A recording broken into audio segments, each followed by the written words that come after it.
కేసీఆర్ దిగిపోయినాక కేసీఆర్ స్పీచ్లు మిస్ అవుతున్నాం మనం చాలా. ఏ మాట కామాట కేసీఆర్ నడిపిన రోజులు, ఉద్యమం నడిపిన రోజులు పులి కాస్త పోరగాలు ఏబట్టి పిల్లి తయారైంది. కేసీఆర్ మాట్లాడితే రైతులు గాని ప్రజలు గాని అందరూ కూడా నమ్మిండ్రు. 10 ఏళ్లు గద్దెనెక్కించిండ్రు. ఇవాళ పిల్లల అవినీతికి కేసీఆర్ బలైపోయిండు, కేసీఆర్ పార్టీ బలైపోయింది. మళ్ళా ఆ పార్టీ లేచేది లేదు, పెట్టేది లేదు. ఈ రేవంత్ ముఖ్యమంత్రి అయిండు. ఈయన అయినాక కూడా రైతులని మొత్తం విస్మరించడం జరుగుతున్నది.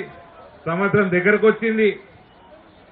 ఈ కేసీఆర్ ఉన్నప్పుడేమో వరి తప్ప వేరే పంట వేయొద్దు, రైతులందరూ మనకు బానిసలుగా బతకాలి, ప్రభుత్వం కొంటేనే వాళ్ళకు పైసలు రావాలి, కొనుగోలు కేంద్రాల కోసం రైతులు వేచి చూడాలి. ఈ రకంగా ఉంటుందా అండి బంగారు తెలంగాణ అని బంగారు తెలంగాణ తెచ్చుకున్న వాళ్ళం? కేసీఆర్కి సపోర్ట్ చేయని వాళ్ళు ఉన్నారు అయినా? ప్రతి ఒక్కరు సపోర్ట్ చేసిండ్రు, పార్టీలకు అతీతంగా సపోర్ట్ చేసిండ్రు. నట్టేట పోరాళ్ళ కోసం నట్టేట ముంచిండు తెలంగాణ అని కల్వకుంట్ల చంద్రశేఖరరావు. ఇవాళ వీళ్ళొచ్చి వీళ్ళు అదే బాట పట్టిరు. మళ్ళా మా దగ్గర నిజామాబాద్ పోతే పాకాలని ఉమ్మడి నిజామాబాద్ జిల్లాలో ఒక ప్రాంతం ఉంటుంది. ఆడ 24 గంటలు 12 నెలలు సంవత్సరంలో చలి పెడుతుంది.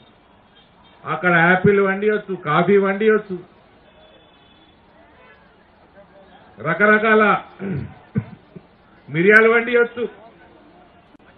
ఇవన్నీ ఒక